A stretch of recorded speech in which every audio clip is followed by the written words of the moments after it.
All right, this is an overview of the Manifold3D Logitech G shifter upgrades. So we have three components here. I'll start with the simplest one. This is just a tightening tool.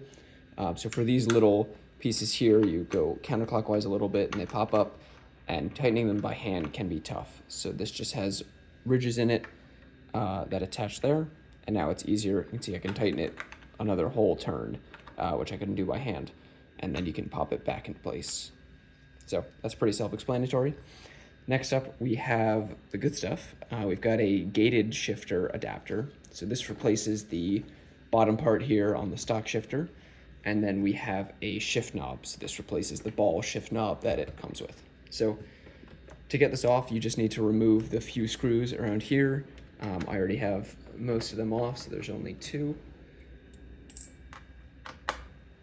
And you'll be able to just reuse these screws with the gated adapter. So to get this off, the shifter's now in the way. So on mine, I can just pull it off, but yours will be stuck as it ships.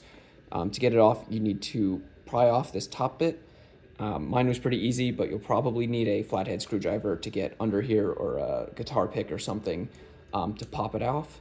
And then you can just take a standard Phillips driver, and you'll be able to see in there, it's probably too dark, but there's just a Phillips head screw in there that's screwed into this as shipped. So you'll just need to loosen that screw a bit.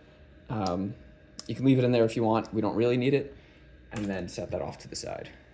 Now this will be able to lift right off, revealing the internals of the shifter. Then you just take your gated shifter adapter, slide it right on, and then reinstall with the same screws. So I'll just put a few in, just like that.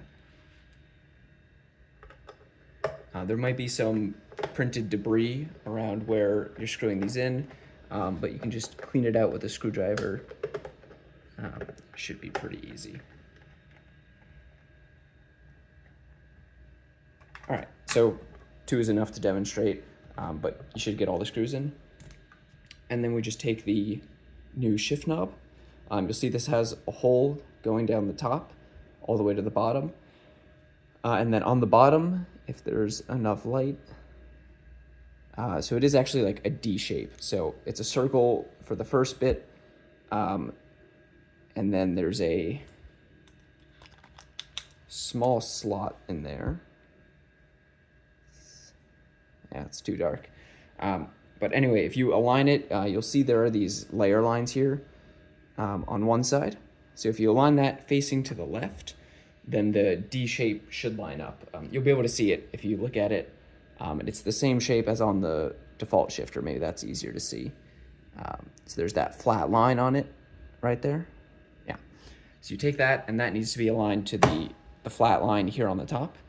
So to do that, if you get these layer lines going to the left, and then just push it down slightly, wiggle it around until it slots in. There we go. And just push a little hard, make sure this is mounted properly. And this is supposed to be a tight press fit. So once it's in there, it'll stay.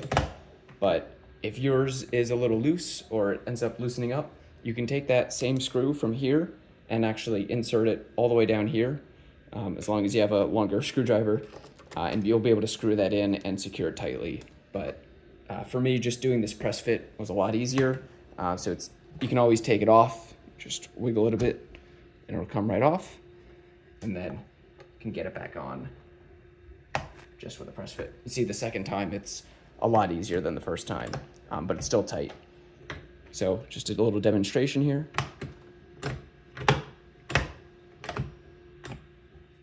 Go. It's super comfortable.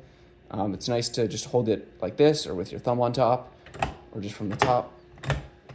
And the gated manual makes it way more fun to shift, way more satisfying. All right, you can find this at manifold3d.etsy.com.